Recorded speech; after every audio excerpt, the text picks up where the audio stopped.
नमोताई जाती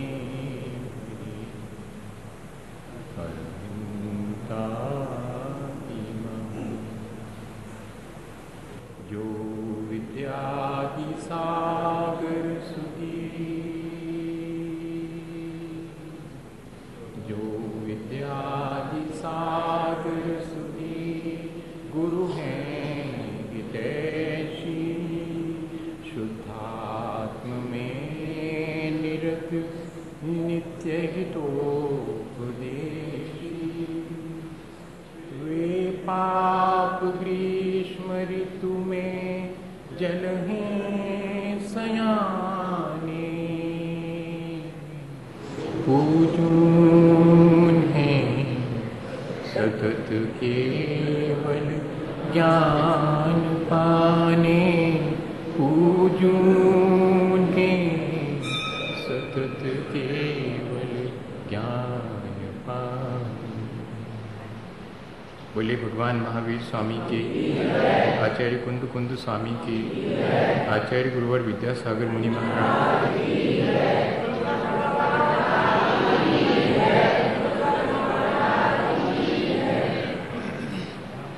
हम सभी लोग विचार की प्रक्रिया से गुजर रहे हैं और विचारों को अपने जीवन में कैसे आचरण में तब्दील करें, इस बारे में साथ साथ प्रयोग भी कर रहे हैं। हमारा लक्ष्य एक ही है, हमें अपने जीवन को जैसे बने तैसे अच्छा बनाना है। जो जीवन हमने अज्ञानतावश गंवा दिया है, उसे लेकर हमें कोई विषाद नहीं करना है, क्योंकि गतम न सोचनीय। जो व्यतीत हो गया उसके सोच में शेष जीवन बिता देना बुद्धिवत्ता नहीं है। जो बीत गया उसे हम अपने जीवन में शिक्षा लेने के लिए अवश्य याद करें। मैंने किस तरह अज्ञानता में अपने जीवन को व्यतीत किया है। मैं चाहता तो अपने जीवन को बेहतर ढंग से जी सकता था, लेकिन मुझे न किसी ने कोई रास्ता दिया, न कोई किसी ने मुझे ज्ञान दिया और न ही किसी ने मुझे कोई सहारा दिया जिससे कि मैं अपने जीवन को अच्छा बना सकता। आज मेरे पास ज्ञान भी है, आज मेरे पास ठीक ठीक दिशा तय करने की सामर्थ्य भी है और आज मेरे पास सच्चे देवगुरु शास्त्र का सहारा भी है। तब बाह्य सारी चीज़ें अपने पास हो जाने पर फिर अपना प्रयत्न कम नहीं होना चाहिए। इसलिए हमने तय किया है कि अब हम इन सारी फैसिलिटी के होते और चूकेंगे नहीं। ये एक तरह का चांस है। हमारा जीवन इसलिए दुर्लभ है क्योंकि हम इस अवसर को बार बार नहीं पा पाते हैं, और यदि इस अवसर का हमने सदुपयोग कर लिया तब तो फिर दुर्लभता वास्तव में हमें मालूम पड़ेगी। अवसर वो दुर्लभ होता है जिस अवसर का हम लाभ उठा लेते हैं, वरना तो अवसर आकर के चला जाता है, उसकी दुर्लभता का हमें बोध हो नहीं पाता। तो हमने इस तरह अपने जीवन को एक व्यवस्था देने के लिए, अपने जीवन को एक दिशा देने के लिए इतनी सारी बातों पर विचार कर लिया है और विचार के साथ साथ प्रयोग भी शुरू कर दिया है। हम रोज रोज कुछ जानते हैं और जीवन में अनुभव भी करते हैं। कई बार हमारा जाना हुआ हमारे अनुभव से विपरीत मालूम पड़ता है।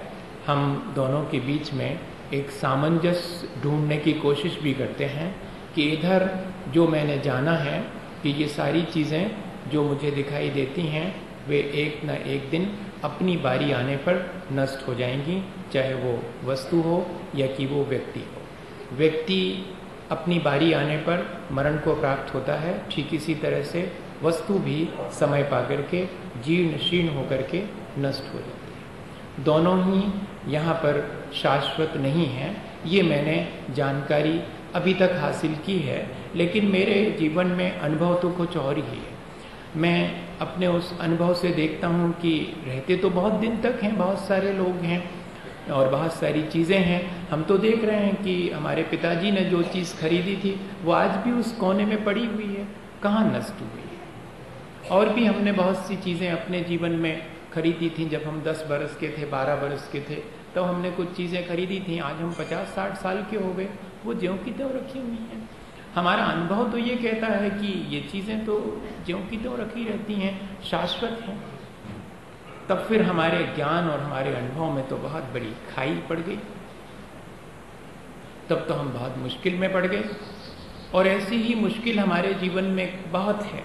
हमारा अनुभव कुछ है और हमारा ज्ञान जो हमें बताया गया है वो कुछ और मालूम पड़ता है।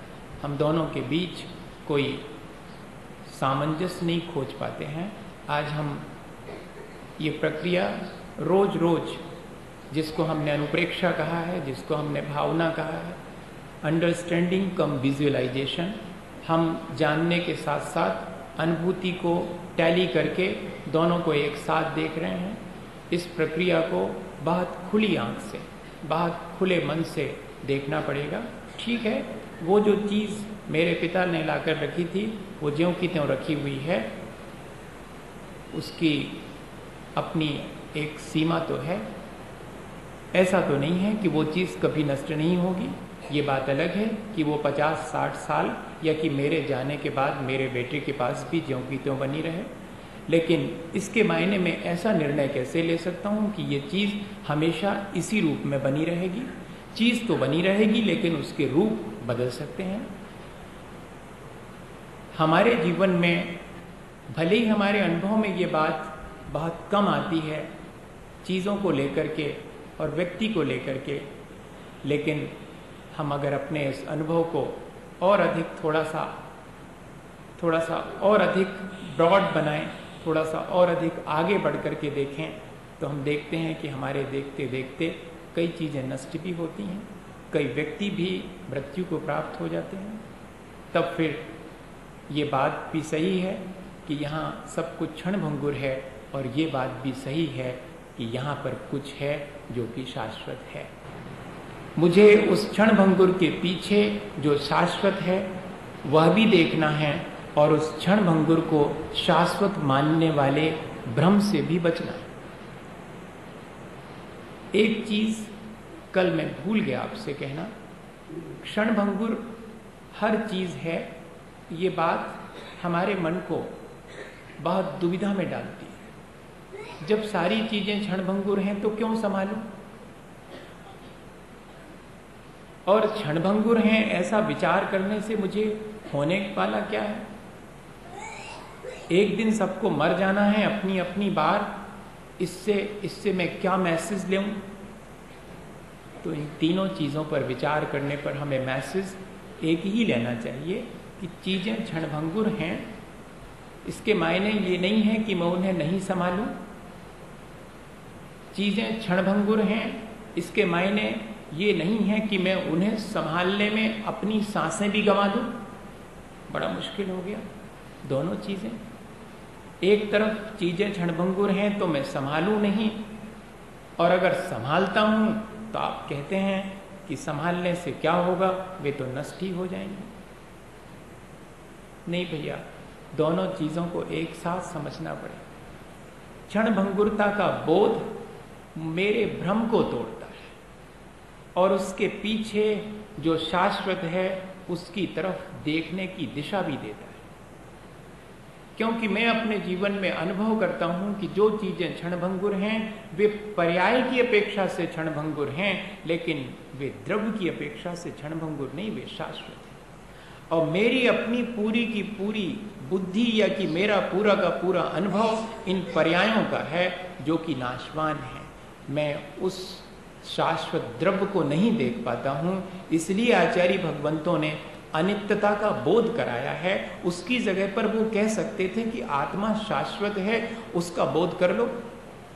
लेकिन आत्मा दिखाई नहीं पड़ती है। संसार की सारी चीजें कांटेक्ट में आती हैं और उनको मैं शाश्वत मानने का भ्रम पाले हुए हूं। इसलिए कहना पड़ा कि ये सब जो कांटेक्ट में आने वाली दिखने वाली चीजें हैं वो सब क्षणभंगुर है, और इनको यदि क्षणभंगुर मान लिया तो फिर कौन है? अगर मेरी मृत्यु निश्चित है, मेरी मृत्यु निश्चित है, तो इससे बचने का उपाय क्या है? कोई ऐसा है जो कि शाश्वत है या नहीं है? ये प्रश्न मेरे भीतर उठे बिना नहीं रहेगा। इसीलिए शायद ये बात अनित्यता की कहना जरूरी हो गई, क्षणभंगुरता की बात इसलिए कहना जरूरी हो गई ताकि मेरे कदम उस शाश्वत की तरफ बढ़े, मेरी क्यूरोसिटी उस शाश्वत को जानने की हो जाए। अनित्य पदार्थों को जानने और उनको संभालने में मैं पूरा वक्त क्यों जाया करूं? इससे बेहतर है कि मैं इनकी अनित्यता जान करके इन्हें संभालूं तो, लेकिन इनके साथ साथ जो शाश्वत है उसको भूल न जाऊं, उसको पाने के लिए प्रयत्न करूं। दो ही स्थितियां होती हैं, शरीर एक ना एक दिन नष्ट हो जाने वाला है, सो खूब खिलाओ पिलाओ और संभाल के रखो। और आत्मा तो शाश्वत है, शाश्वत है तो उसकी चिंता करने की आवश्यकता ही नहीं है।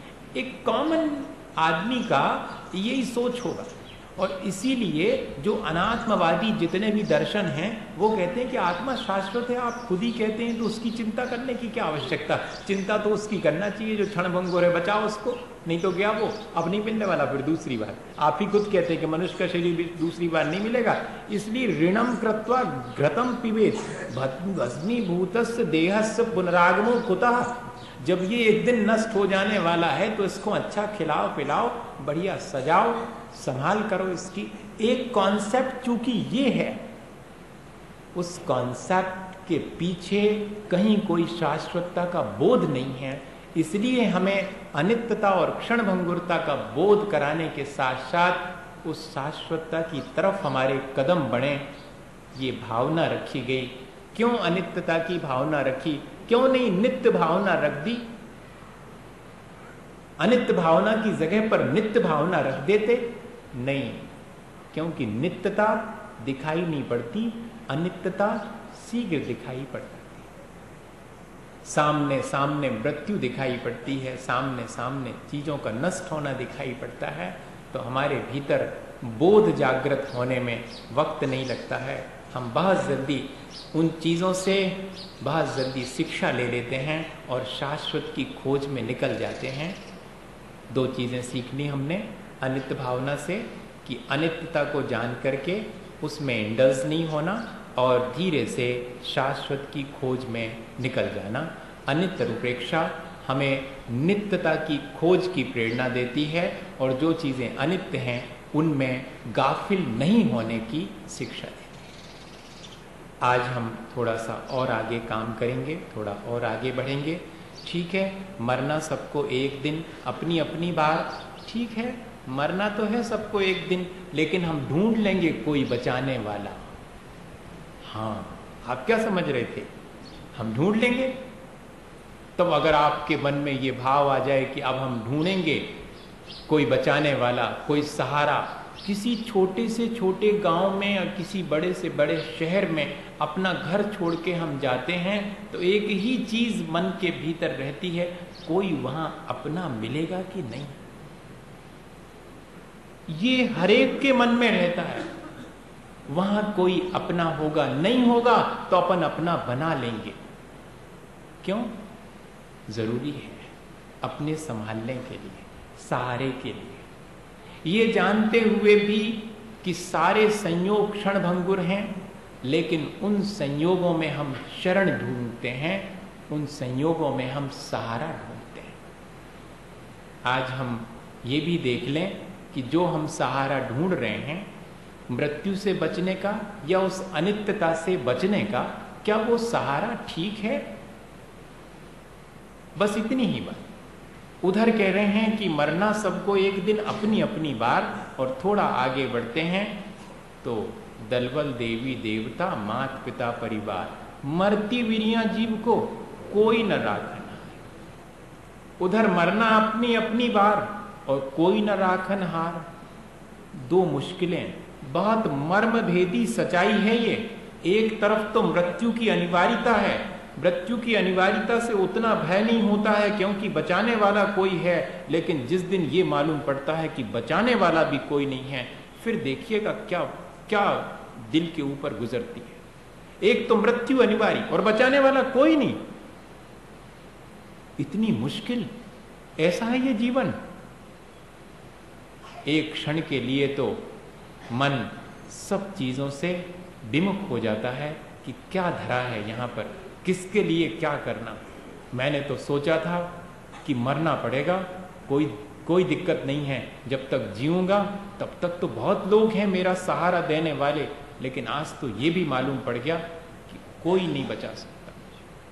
मैं तो सोच रहा था कि मृत्यु अनिवार्य है तो मैं सारे इंतजाम कर लूंगा मृत्यु के बचने के, और मैंने अपने मृत्यु से बचने के इंतजाम भी बहुत सारे किए हैं। मैंने सोचा है कि किसी ऊंचे पद पर रहूंगा तो शायद मृत्यु को भी मेरे पास आने से डर लगे, जैसे कि लोगों को मेरे पास आने से डर लगता है।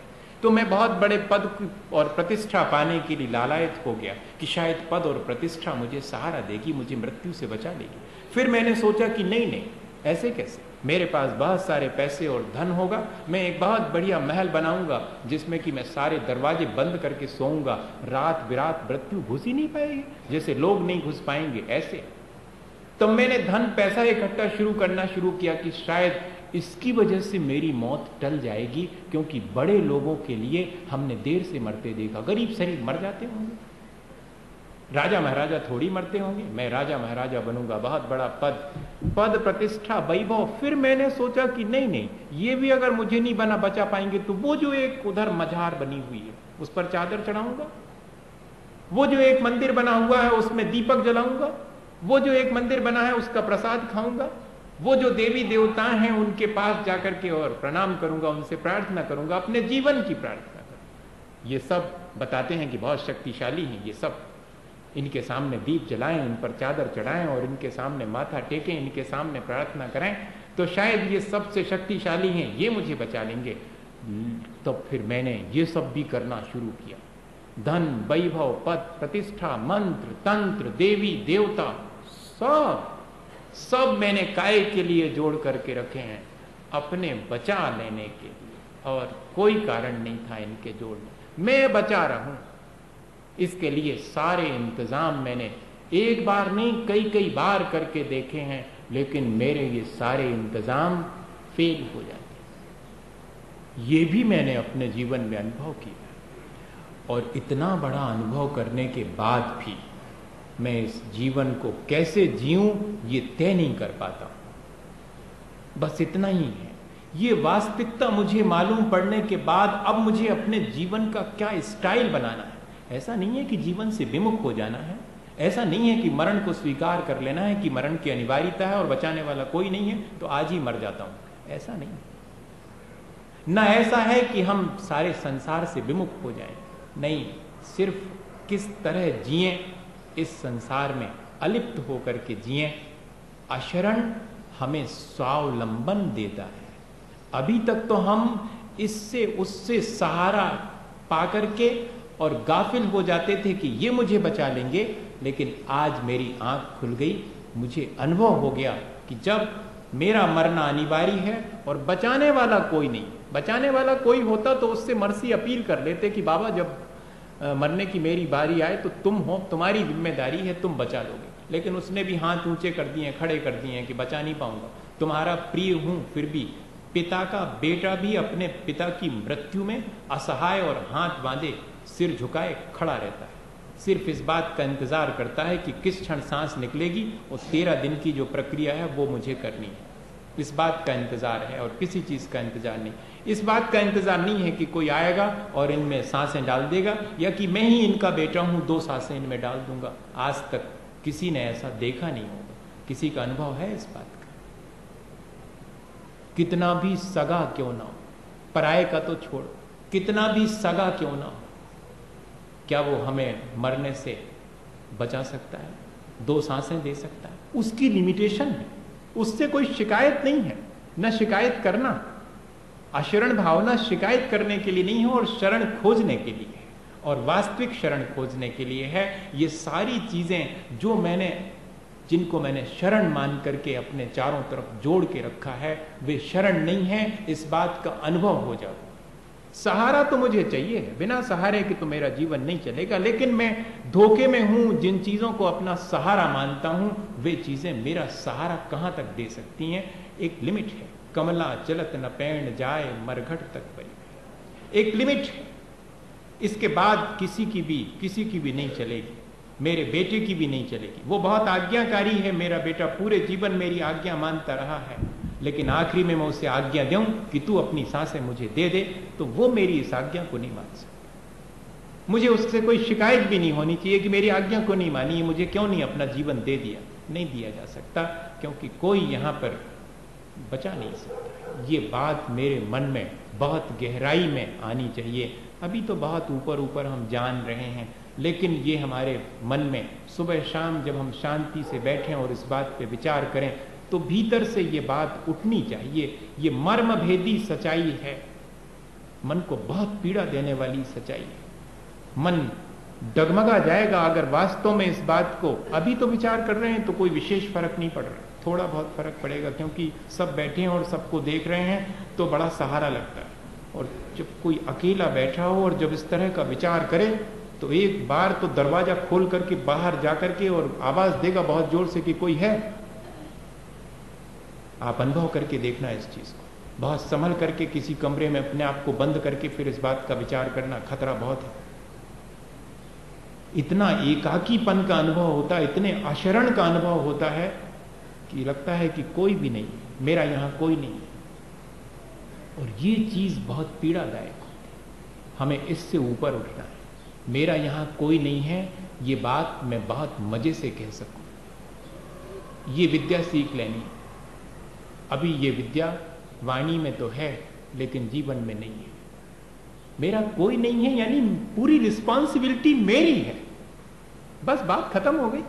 जब मेरी पूरी रिस्पॉन्सिबिलिटी है, मेरी पूरी जिम्मेदारी है, तो अब तो बहुत दिन हो गए लापरवाही में जीते हुए, इससे और उससे सहारा खोजते हुए। अब तो मुझे अपने जीवन को स्वावलंबी बना लेना चाहिए। जैसे कि जब पिता नहीं रहते हैं और माँ तो पहले ही चली गई थी और बेटा अकेला है, छोटे छोटे 2 भाई हैं और एक बहन है, तब मैं ही बड़ा, मेरी जिम्मेदारी। अभी तक हो सकता है कि सहारा दूसरे में खोजा हो, लेकिन अब कोई सहारा नहीं है। इन छोटे भाई बहनों को मैं ही सहारा, अब मैं सहारा बनना शुरू कर देता हूं। अब मेरा जीवन दूसरे के लिए सहारा बनने लगता है, अब मैं किसी का सहारा नहीं खोजता। ये स्वावलंबन की प्रक्रिया अशरण भावना देती है।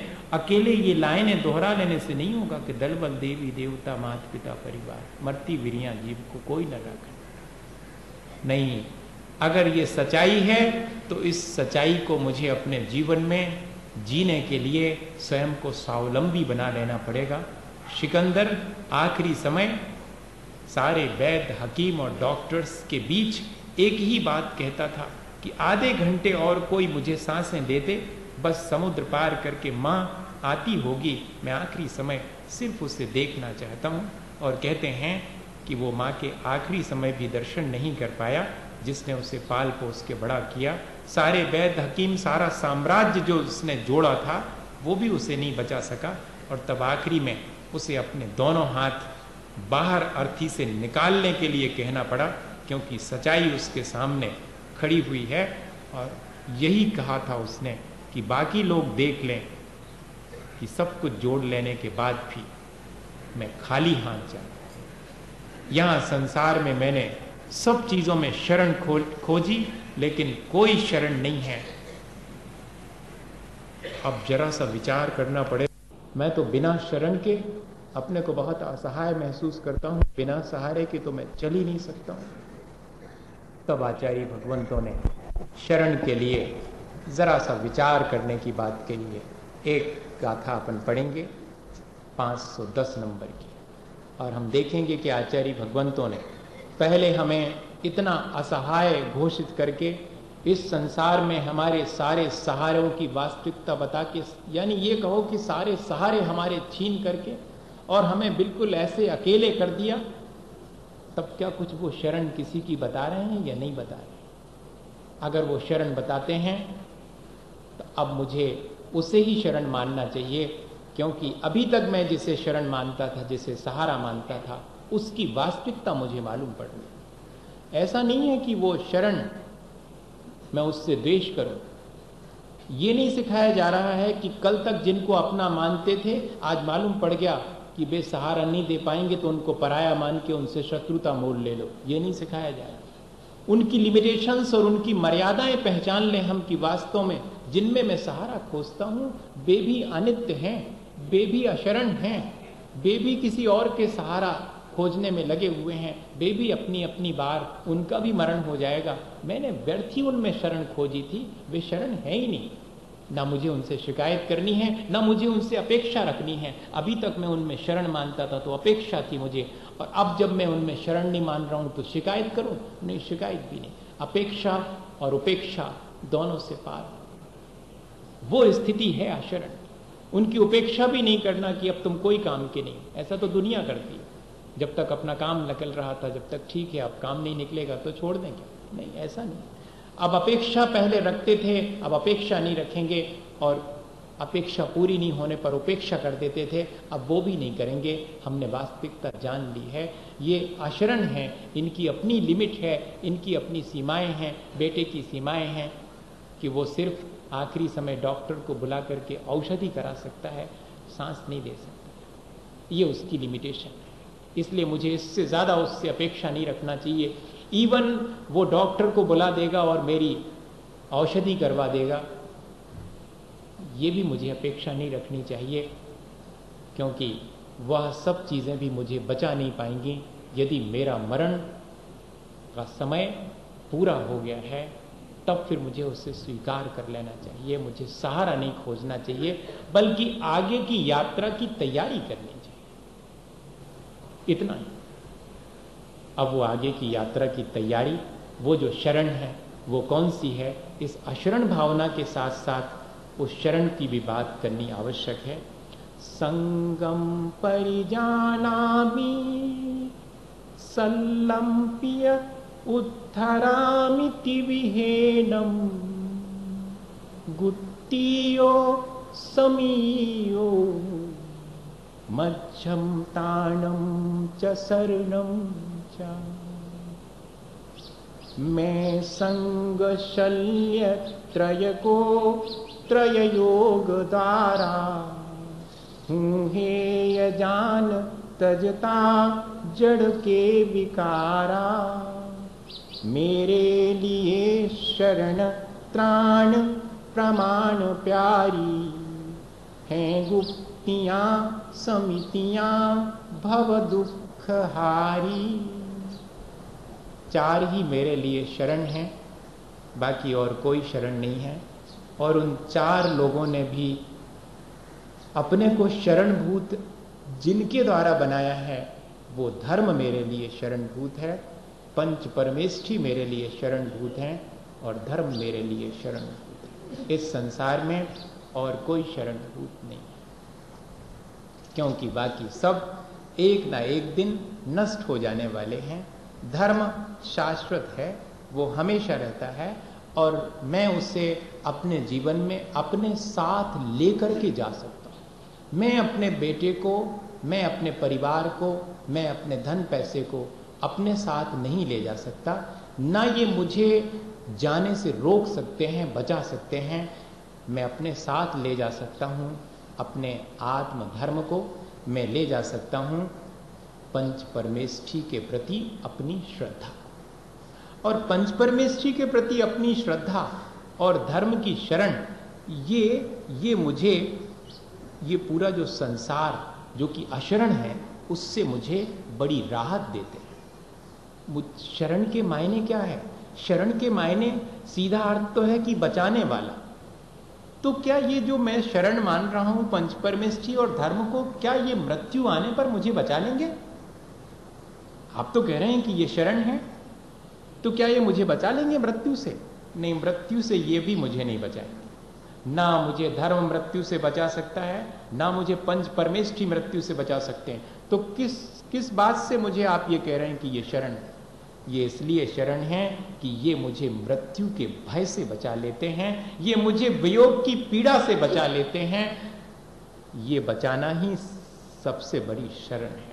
मुझे संकल्प विकल्प, मुझे आकुलता विकलता जो कि संयोग से वियोग में होती है, जो जन्म और मृत्यु के बीच में संकल्प विकल्प और आकुल विकलता करता हूं, उस आकुल विकल्प परिणामों से और संकल्प विकल्प से बचा लेते हैं। मुझे मृत्यु के भय से और मुझे वियोग की पीड़ा से अगर बचाने वाले कोई हैं तो मेरा धर्म और ये पंच परमेष्ठी हैं, यही मेरे लिए शरण। हालांकि ये मुझे मृत्यु से भी नहीं बचाएंगे, लेकिन मृत्यु मेरा कुछ नहीं बिगाड़ सकती है। इस बात का सहारा देने वाला अगर कोई है तो वो धर्म है और पंच परमेष्ठी। मृत्यु से मेरा कोई बिगाड़ नहीं होगा। ये कौन बताता है मुझे? मुझे धर्म बताता है, मुझे पंच परमेष्ठी बताते हैं, इसलिए मेरे लिए शरण है। और जब जब मेरे जीवन में वियोग की पीड़ा आ जाती है तब मुझे धैर्य बंधाने वाला मेरा धर्म है, ये पंच परमेष्ठी हैं कि कोई बात नहीं, संयोग और वियोग तो लगा ही हुआ है। ये मुझे समझा करके मुझे धैर्य बंधाते हैं, मुझे सहारा देते हैं, मुझे आलम्बन देते हैं, मुझे उस शाश्वतता की खोज करने के लिए, मुझे अपने जीवन को अच्छा बनाने के लिए। तब देखिएगा, एक तरफ हमारा सब कुछ हमें वास्तविकता का बोध बता करके, और सब कुछ ऐसा लग रहा था कि जैसे सब कुछ छीन लिया।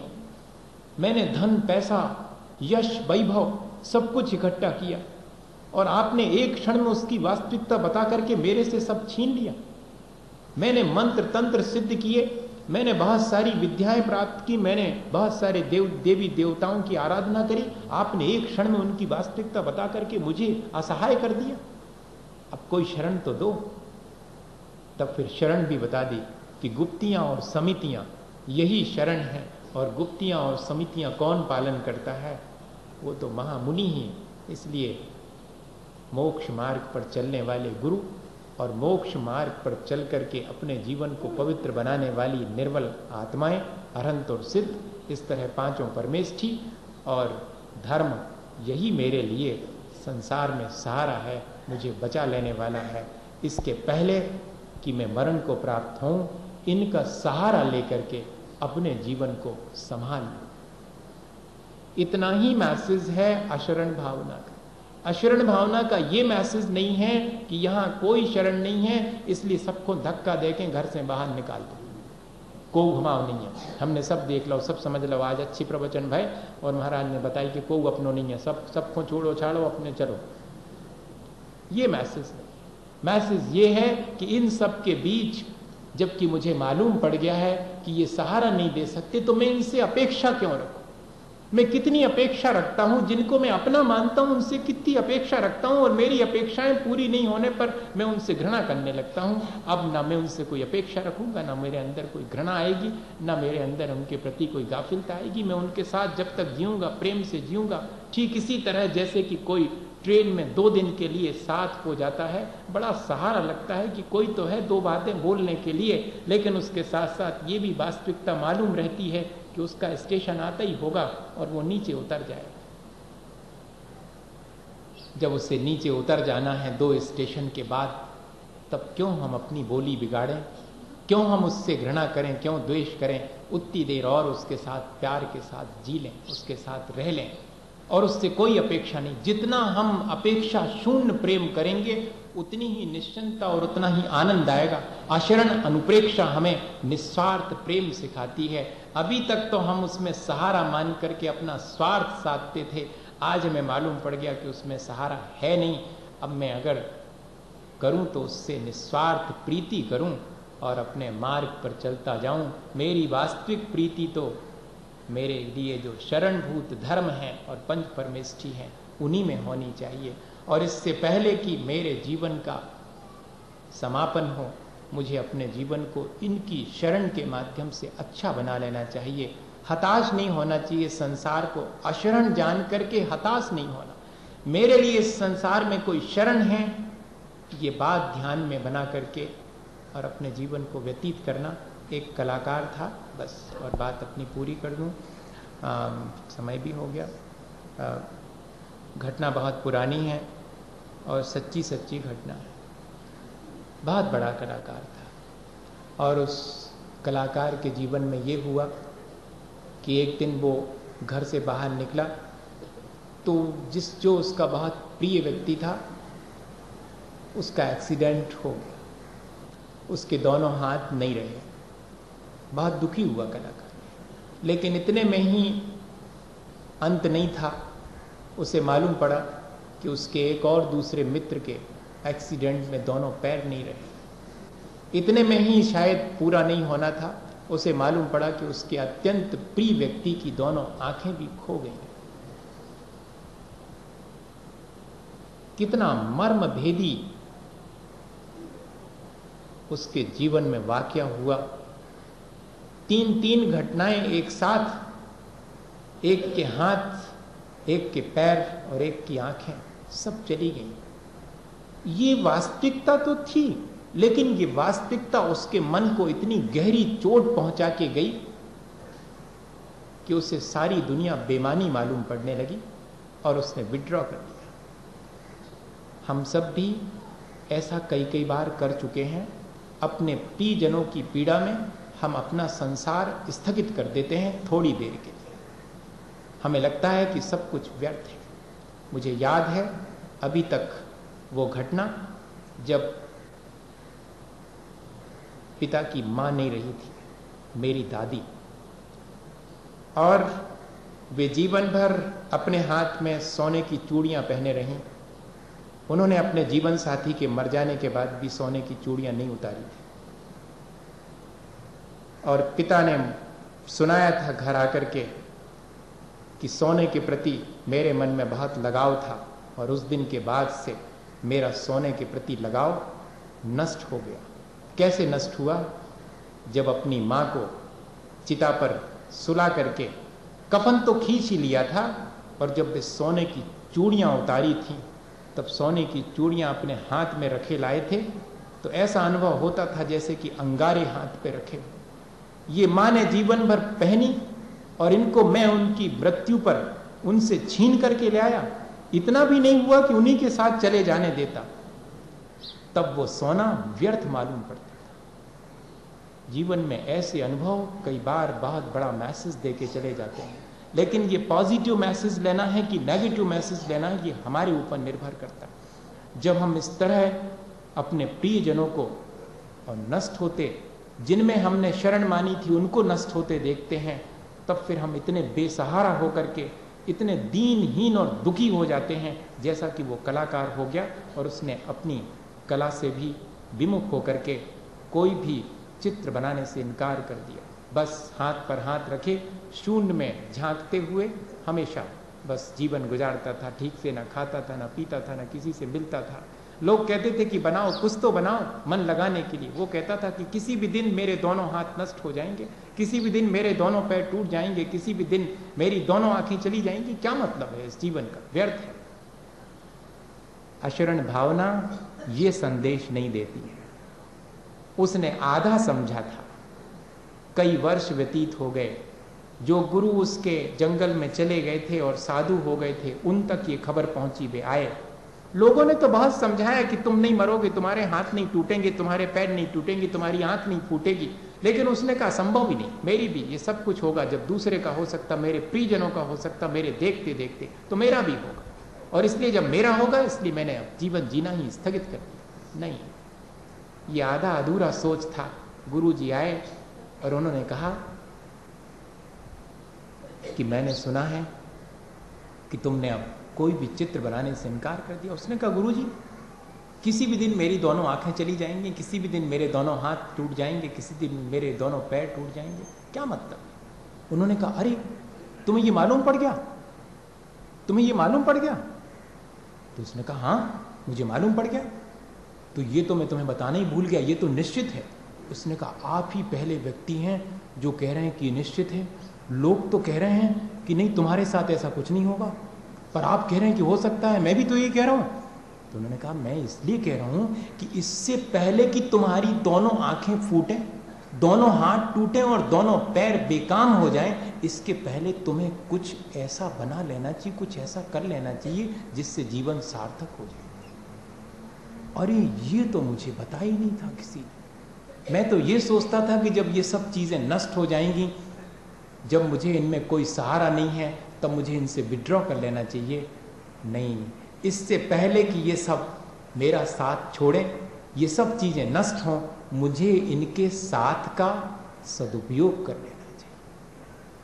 मुझे इन सब चीज़ों का उपयोग कर लेना चाहिए। और कहते हैं कि बहुत खुश हुआ वो कि अभी तो मेरी दोनों आंखें बस फूटने वाली हैं। कल हो सकता है कि कल की सुबह मेरी दोनों आंखों की रोशनी चली जाए, हो सकता है कि शाम मेरा हाथ काम करते करते रुक जाए, हो सकता है कि चलते चलते मेरे दोनों पैर बेकाम हो जाएं, लेकिन इससे पहले कि वे बेकाम हो, मुझे एक बहुत बढ़िया आर्ट बना लेना है। और कहते हैं कि वो मरण से पहले तक बहुत आनंदित होकर के एक से एक आर्ट बनाता रहा।